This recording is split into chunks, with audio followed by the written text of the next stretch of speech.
Well, good morning. It's Pastor Tyrone P. Jones, Church for the City, Yuma, Arizona. The discussion that you cannot avoid is rather to be vaccinated, or if we should be mandated to be vaccinated, and also if not, should we face consequences.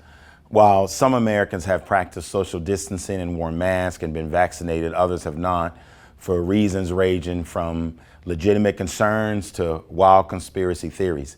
To me, it has highlighted an issue as old as the nation itself, the conflict between individual rights and the common good. I totally understand the hesitancy of many. I recently read a September 8th CDC report of the 75% of the adult population of the country that has taken one dose of the vaccination.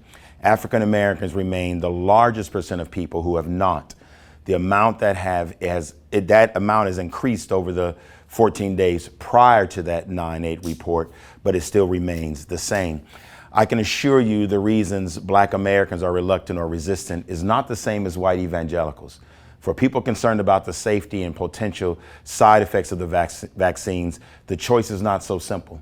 Black Americans who cite the Tuskegee syphilis study distrust the federal government and the medical establishment and so refuse to be vaccinated. And some Christians oppose the Johnson & Johnson vaccine because of the distant connection to abortion.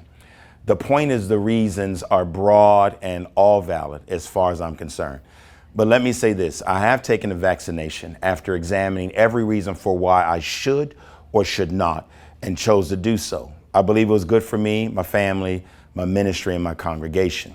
At the same time, I have no problem telling you people trying to force you to put something into your body that you're not comfortable with in order to keep your job is just insane. I also know some people long before COVID had issue with vaccinations, government mandated or not, and would not do them. And I was included in that group.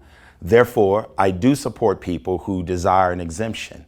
But I need you to hear this. The Bible, the Declaration of Independence, and the Constitution obviously don't directly speak to issues raised during the pandemic, but they do offer general principles to help us guide our actions. According to the Declaration of Independence, we as Americans have the legal right to not be vaccinated. The Constitution speaks of promoting the general welfare. And then there's some biblical principles. One is doing good to others. Along with that is a law of wisdom. Here's the word of the Lord from James 3:17. But the wisdom that comes from heaven is first of all pure, then peace-loving, considerate, submissive, full of mercy and good fruit, impartial and sincere. And finally, the Bible encourages us this way. So whether you eat or drink or whatever you do, do it all for the glory of God, according to 1 Corinthians 10:31. Can I say it this way? Whether you vaccinate or don't vaccinate, do all for the glory of God. Are you doing what you do out of stubbornness or fear or personal preference? Or are you acting unseemly to those who don't agree with you to vaccinate or not? Do this first, or decide this first. Am I going to glorify God? In sum, there are few answers in the conflict between individual rights and the common good during the pandemic. But one thing is certain, God's law is more important than man's law. God bless you.